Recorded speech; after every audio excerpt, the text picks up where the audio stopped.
Travel with Catholic Communications in August 2022 for the pilgrimage of a lifetime as we experience the famous Oberammergau Passion Play. Join pilgrimage leader Father Gary Daly for the spiritual journey to Germany and the village of Oberammergau, where since 1634 the Passion Play has been presented every 10 years in this quaint alpine village. Our 10-day pilgrimage from August 4th to the 14th will begin in Brussels, Belgium, and continue through Cologne, Heidelberg, Oberammergau, and Munich, Germany.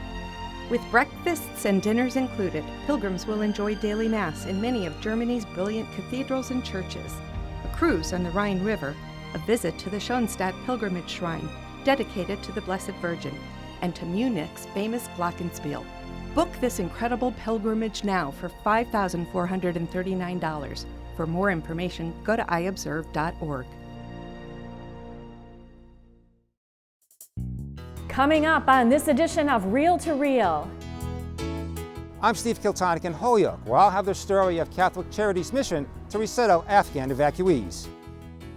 The Massachusetts Catholic bishops are asking Catholics to voice their opposition to physician-assisted suicide. I'm Carolee McGrath. I'll have the story coming up. And dressed in his love, a parish sewing ministry provides simple dresses and shirts for some of the poorest children in the world. These stories are coming your way next on Reel to Reel. Hello and welcome to Reel to Reel. Today in our show we'll be highlighting how our local church communities are helping to respond to global needs. First up, ever since the August 31st withdrawal of U.S. troops from Afghanistan, tens of thousands of evacuees have arrived in the U.S. Among the local organizations responsible for resettling evacuees is Catholic Charities of the Diocese of Springfield. Steve Kiltonic spoke with its director, Catherine Buckley-Bronner, this week about the difficult task of resettling and assimilating Afghanis into a new culture as they begin their new lives here in Western Massachusetts. Since the United States withdrawal from Afghanistan on August 30th, approximately 73,000 Afghans have been flown out of the country. Most have arrived in the United States. About 1,000 of those are destined for Massachusetts. In Western Massachusetts, 3 agencies are responsible for resettlement of nearly 400 Afghan evacuees, which includes Jewish Family Services, Accentria, and Catholic Charities, which has agreed to take in a total of 60. To date, 14 of those cases have arrived, which includes 2 families. For the Afghan evacuees assigned to Catholic Charities, their first taste of life in America will take place inside this house in Holyoke, thanks to the generosity of the Franciscan Missionary Sisters of Assisi. 5 single Afghan men are currently being housed at the missionary house. The sisters have also made another retreat home available in Chicopee for the families and for others still to come.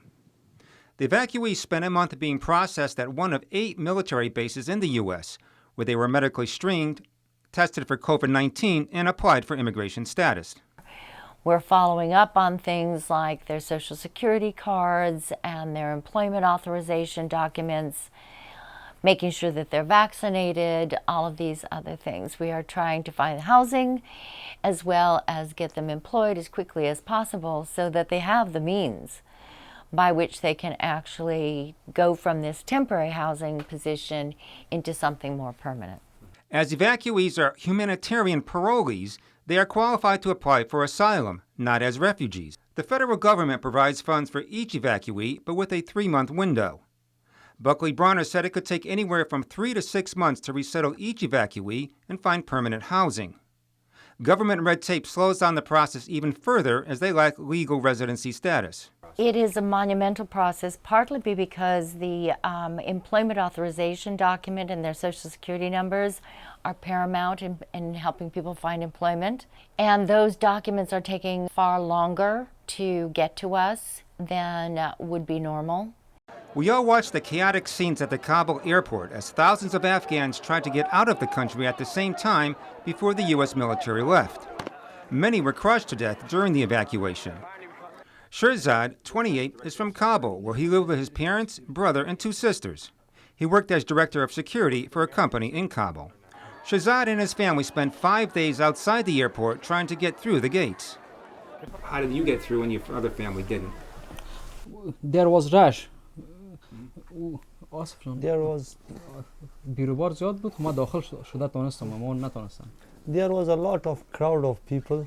Because of crowd in most people, so we cannot stand in stability. So we separate in the crowd of people. I go enter and they left behind of me and they can't access to enter.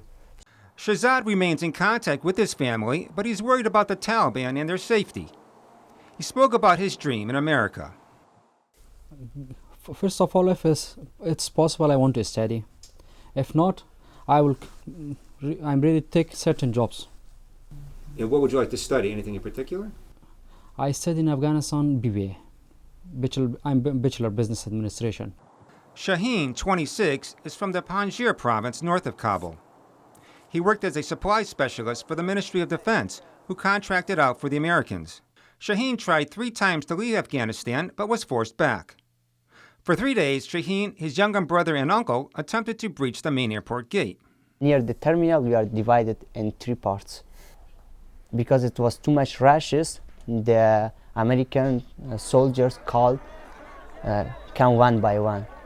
Because of that reason, we are separated with each other. All 3 managed to eventually get through. With degrees already in business administration and computer science, his goal in America is to find a job in computer networking. As the sole supporter of his family, Shaheen hopes to find employment soon so he can send money back home. He is also very concerned about retribution by the Taliban against his family because he worked with the Americans and for the country's Ministry of Defense. They say, why do you work with America? Why? What's the reason? And also, why do you work with the Ministry of Defense? They have several punishes according to your crime. Like you work it with American, it has a special punish. That work with government, a special punish. They try to find the family and an ID. Do you fear for your family? Yes.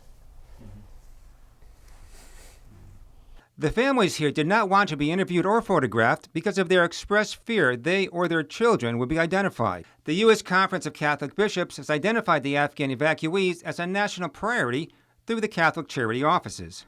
Welcoming the refugees and helping them resettle and acclimate and integrate into our culture is a complicated process.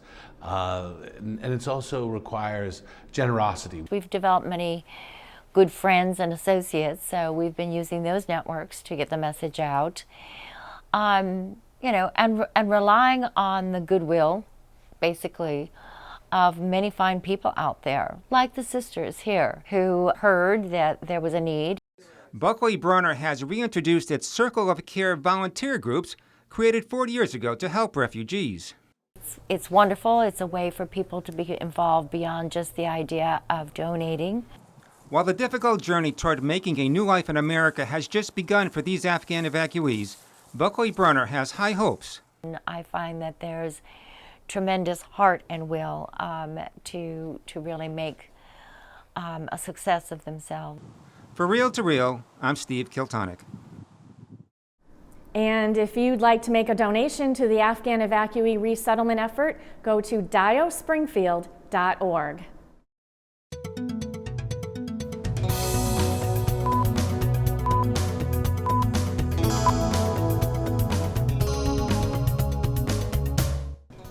I'm Dan Dumas with your Real to Real News Briefs.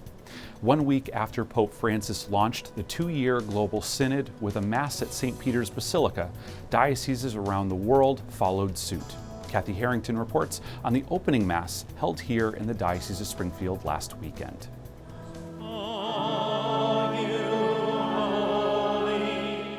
Yellow and white flags, symbolic of the Bishop of Rome, were flying overhead as Bishop William Byrne, joined by Fathers Michael Piers and John Lessard Thibodeau, entered the Cathedral of St. Michael on Sunday as the Diocese of Springfield took the first steps on the Synod journey. It seems like there's a lot of hoopla on this Sunday morning. It's because we're opening the Synod. Our Holy Father has called for a worldwide Synod. Rolling out in 3 stages, this Mass begins the diocesan phase. In his homily, Bishop Byrne helped to define a synod. Imagine that you decided to walk to Mass today, and you are walking here and you Bump into somebody that you see at Mass every week, but don't really know much about them. Maybe you know their name or maybe you don't. So you decide to walk together. And as you stroll to St. Michael's Cathedral, you begin to talk and to tell your stories, and you listen to the other person. And before you know it, things are different. You're friends. Friendship and engagement enriches the life of the parish, the bishop explains, and the meeting on the way, the listening to each other, and the resulting change is essentially a synod. Pope Francis is asking every Catholic to participate, active and inactive, young and old, regardless of gender, race, or language, because the Holy Spirit works through all. You are as much a part of the church as the Pope or me or anyone else.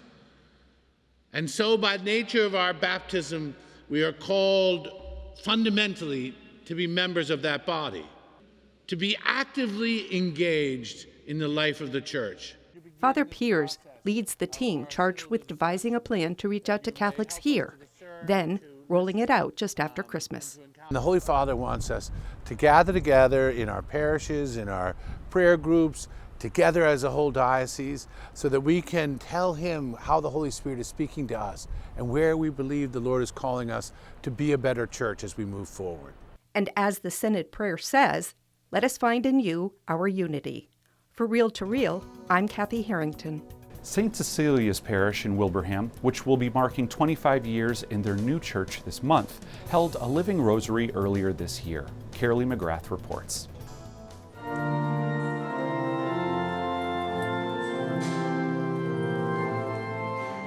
Close to 150 people gathered inside of St. Cecilia's in Wilbraham to honor Mary in late May, participating in a living rosary. I believe in God, the Father Almighty. 60 parishioners signed up to be a living bead, forming the shape of the rosary inside of the church and reciting the Hail Mary and other prayers. The intentions were put in a basket and placed before a statue of the Blessed Mother. The rosary's been a very powerful prayer over centuries for the Catholic Church and those who are Catholic, as well as other faiths. And it's a prayer in which we, through the intercession of Mary, take our prayers to God. Hail Mary, full of grace, the Lord is with you. While many groups within the parish meet at different times throughout the year to pray the rosary, the Living Rosary drew a big crowd. When I drove in the parking lot and saw the number of people that were here, I was amazed, absolutely amazed, and I thought, our Blessed Mother must just be giddy. More than 100 years ago, the Blessed Mother asked the children at Fatima to pray the rosary every day for peace and conversion. She brings us to her son Jesus, that's where we want to be in the end. This rosary, Living Rosary, came for two reasons. One, because May is the month of Mary, and secondly, because we have a new wonderful pastor, Father John, and it was a dream of his to bring the Living Rosary here at St. Cecilia's. And the whole group came together. We put all our love into it to make sure that this is a beautiful tribute to Mary, our mother, and in gratitude for Father John being in our parish. St. Cecilia's plans on making the Living Rosary a tradition in the parish. In Wilbraham, I'm Carolee McGrath. Elms College in Chicopee expanded its dual enrollment program this fall to now include St. Mary's High School in Westfield. As Nick Morganelli reports, it's a win-win situation for all involved. St. Mary's High School in Westfield structures their weekly class schedule using a university model, meeting Monday, Wednesday, Friday, or on a Tuesday, Thursday schedule. One reason? To make it possible for homeschooled families to participate. Now, there's another benefit to this change. We've had the dual enrollment program with various schools, with the Catholic high schools with Pope Francis, and now it's really been re-energized and energized with St. Mary's. That is a great way for them to get started their college education, feel comfortable that they have what it takes to follow college courses. Guidance Director Terry Garfield is happy with the addition. Elms has made this a very smooth and very easy process for those kids who are interested in taking college classes. We have to match up their schedule in school with the time of the class. And the other added benefit to this program? For free. For free, for nothing, right? Dual enrollment. a little lighter on their parents' wallets by accumulating up to 12 college credits while they are in high school. Senior Jordan Peniello is taking psychology with 2 other high school students. It's amazing, I love it. I want to go into the medical field, so having general psychology out of the way is amazing. It's definitely a step up. We actually do most of our work online, and I love the fact that our book is also online. We're allowed to highlight, note it, annotate. And she also spoke highly of her teacher. I always like to come in early and just make sure I'm understanding everything. Junior Everett Steck needs the same class as he plans to be a firefighter through a military career. It's a little more challenging being in a college course, but the work's not too bad. You get a week to do it. There's a quiz at the end of the week of what you've learned so far, so it's not bad.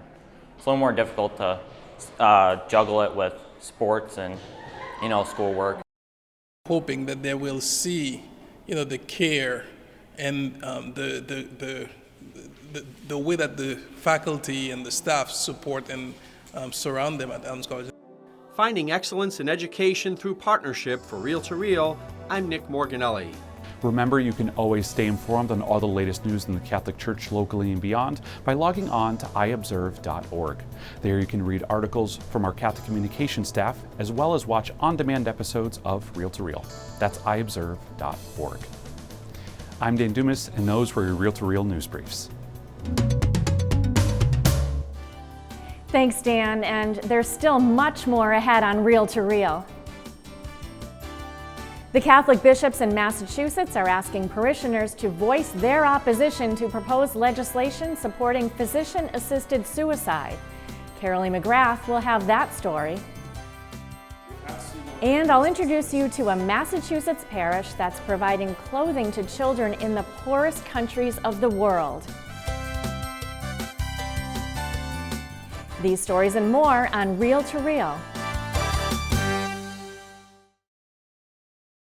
Like Catholic TV on Facebook.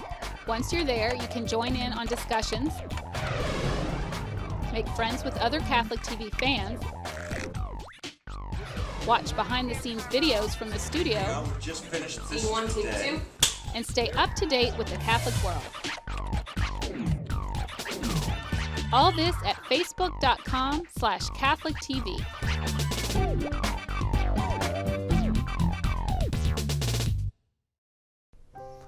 October is Respect Life Month, and dedicated in a very special way to stand up and defend those who have no voice, to protect their lives, from the unborn to the elderly to the sick and all those in between. So join me this month in praying the Rosary, in working towards defending life at all its stages, to do what we can to protect those who have no voice, and we need to be their voice.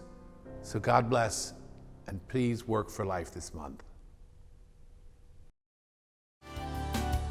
Here again is your Real to Real host, Sharon Rulier.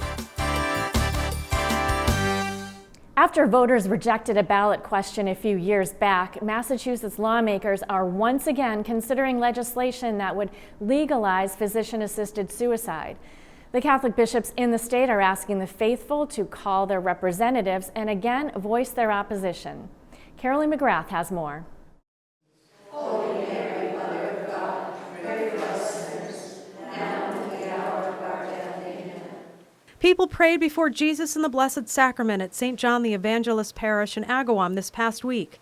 The pro-life prayer vigil was planned to coincide with Respect Life Month, which is marked each October. Catholic teaching calls on caring for life at all stages, from conception to natural death.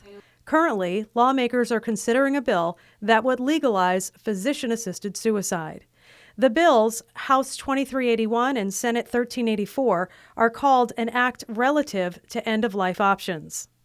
This is when those elderly or very, very sick are at their most vulnerable. And do they, the question is, and people don't think about that, is you're getting them in their most vulnerable time, and are they depressed? So they should be treated for that. Are they making this decision because they think they're a burden on somebody? The bishops of Massachusetts are asking the faithful to call their representatives to say no to this legislation, which is before the Joint Committee on Public Health. Physician-assisted suicide is an offense against life. You see, the quote-unquote right to die eventually becomes a duty to die. It also removes any redemptive quality to suffering. Our Lord on the cross showed us that was transformative for our world. And so it is that what we need to do is kill the pain, not the person. The Massachusetts Catholic Conference points to several flaws, including the bills would allow a physician to provide a lethal prescription to a person given less than 6 months to live, but the diagnosis could be wrong. And there are no real safeguards. People could feel pressured, and doctors are not required to be present when the pills are taken. Many in favor of physician-assisted suicide will say they don't want to see their loved ones suffer. But opponents of physician-assisted suicide say the answer to that is proper pain management, not a lethal dose of pills. Dr. Mark Rollo, a recently retired family physician, says the proposed law violates the Hippocratic oath doctors take to do no harm. The fact of the matter is we already have ethical end-of-life options. We have hospice, which I think many people are aware of, and we have palliative care, where doctors specialize in managing pain. So it's no longer necessary for anyone to die in excruciating pain. And the other concern that people cite is they don't want to be a burden on friends and relatives. That's higher on the list than pain. And by legalizing assisted suicide, we're basically agreeing with people. We're saying, yeah, you are a burden. Judy Cross says it was incredibly hard to watch her sister suffer from cancer, but she says she'd never trade those last moments. In that last 15 minutes, she suddenly was at home in bed. She opened her eyes and she just sat up and she looked at us and grabbed each of us by hand and kissed us, and then laid down and stopped breathing. But that was a gift. Like none of us, my siblings would never, and her husband would never have traded that. Hail Mary, full of grace, the Lord is with thee. Blessed are you among women, and blessed is the fruit of thy womb, Jesus. A petition to legalize physician-assisted suicide was narrowly defeated in 2012. Catholics are praying that this proposal will not move forward. Reporting for Reel to Reel, I'm Carolee McGrath.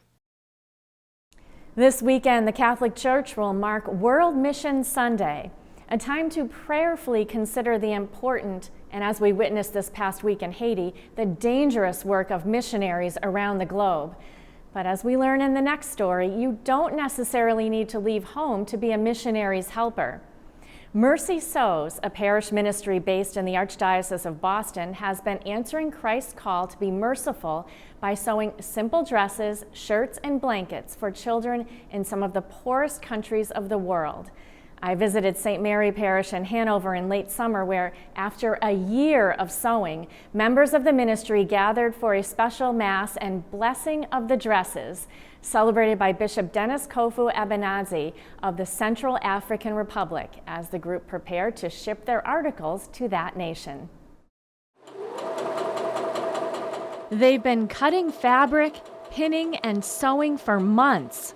Members of Mercy Sews, a ministry begun in 2016 with Pope Francis' call to action during the Jubilee Year of Mercy. Stitching soft baby blankets, little dresses and shirts, reaching out with mercy and love to people of Central African Republic, a war-torn country that's also one of the poorest on earth.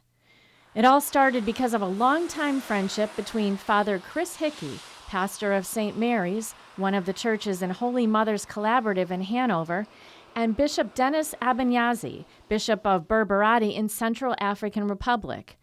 The bishop is a priest of the Society of African Missions, ministering in a 28,000 square mile area to the poorest of the poor, including the nomadic pygmies.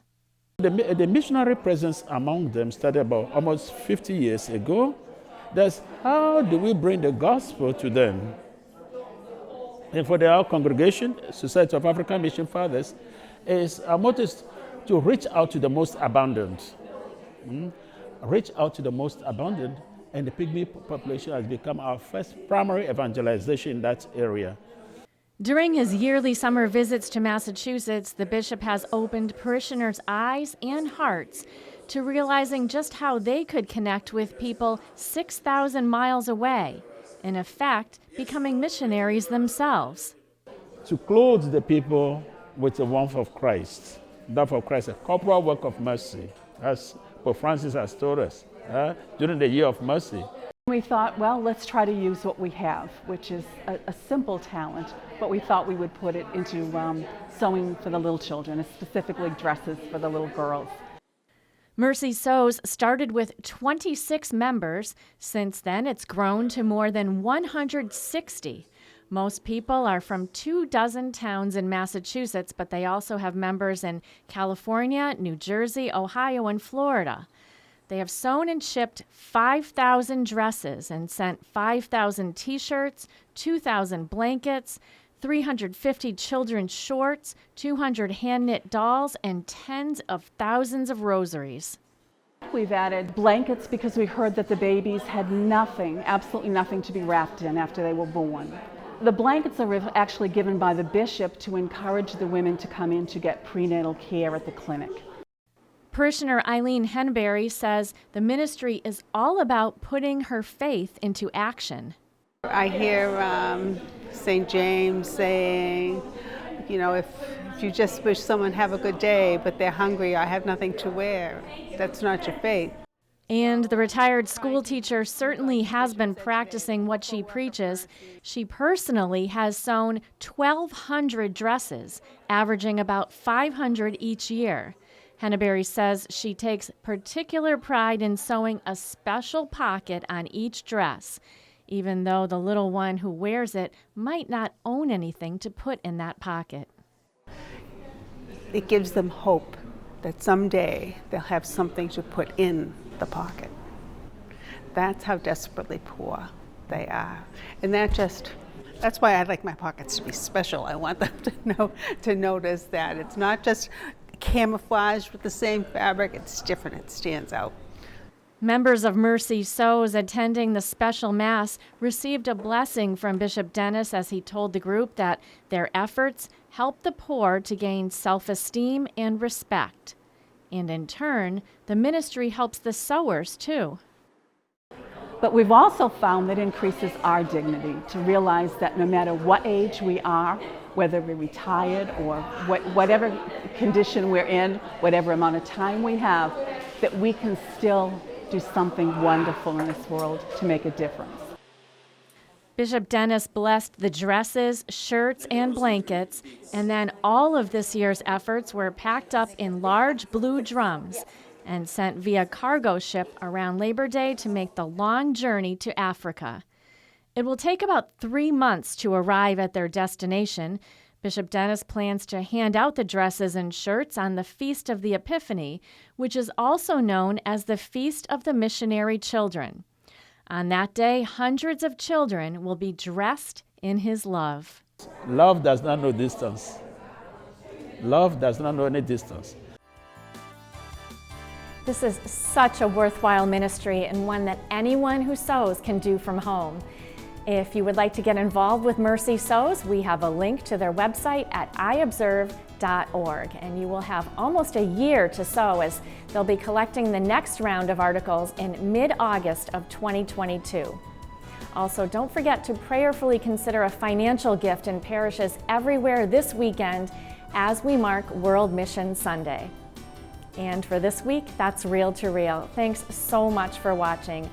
And be sure to follow the latest news of the Catholic Church both here in the Diocese of Springfield and around the world on our news and information site, iobserve.org, and also on Facebook at Catholic Communications. I'll see you right back here next week for Real to Real, your window on the world around you. See you then. Real to Real is a production of the Catholic Communications Corporation, funded in part by the annual Catholic Appeal, and the support of you, our faithful viewers.